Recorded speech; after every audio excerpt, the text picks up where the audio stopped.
My name is Kevin Hernandez, and I'm a sophomore finance major at Penn State.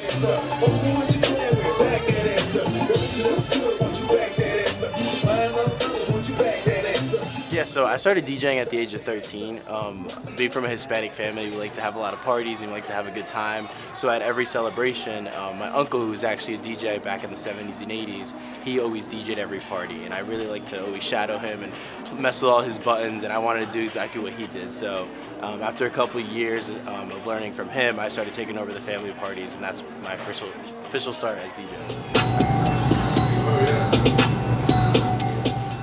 Some of my DJ influences, of course, first included my uncle, who's somebody I looked up to, who always DJ'd every family party. From a more famous aspect, I always listened to DJ Beatbreaker, DJ Spin Bad. They were radio DJs from New York, and also famous DJs that included, DJ Tiesto, obviously. He was the #1 person back then, around the 2000s.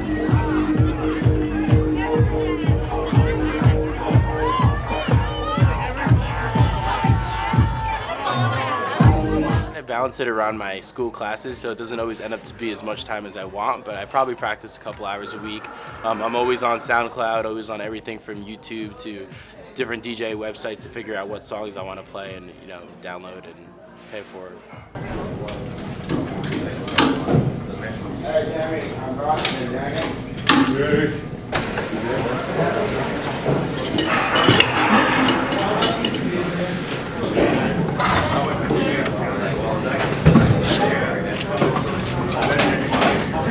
I obviously plug in my laptop and my hard drive that has all my music, and I first connected to the mixer or the turntables that are on the side, and I started doing a sound check from there.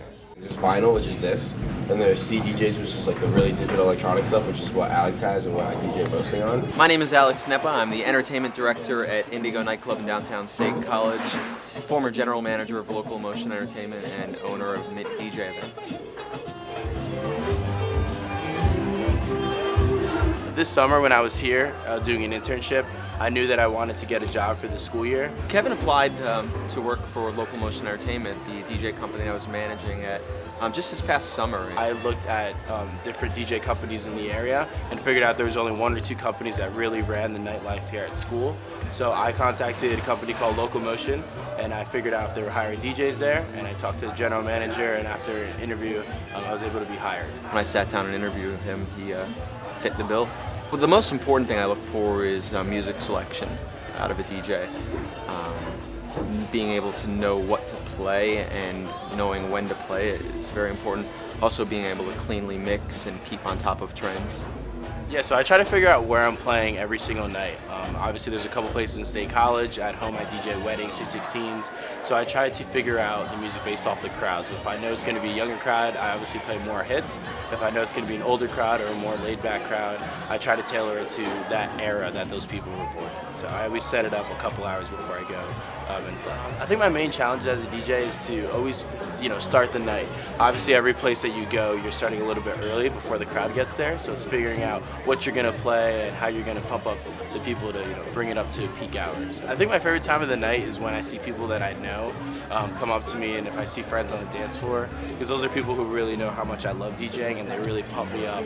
Of course, I always love when everybody's out on the dance floor at the peak hour when the dance floor is crowded and lights are going crazy, but I definitely would say seeing my friends is my favorite part of every night. Bar environment is definitely different to what I'm used to.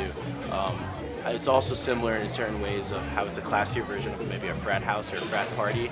At a bar, everybody's a little bit older, they're a little bit more mature than other places that I've DJed before, but at the end of the night, we're all here to dance and have a good time. So. Being a DJ at Indigo requires a lot of skill, a lot of crowd reading, definitely a certain amount of temperament. I would say that Indigo is probably the most live party experience in State College, that's for sure. It's by far the biggest room, and we've got the broadest spectrum of college students. So it's a party bar where you basically want to hear a little bit of everything. I would say Indigo's a very live setting. It's very electric. It's a very big place where lots of people come here to really dance. There's a huge dance floor. So when you come to Indigo, you're here to party and get moving and stuff like that. And I think that's different than a lot of the other places because it really allows for that good vibe and the loud music to really kick in and make everybody have a good time.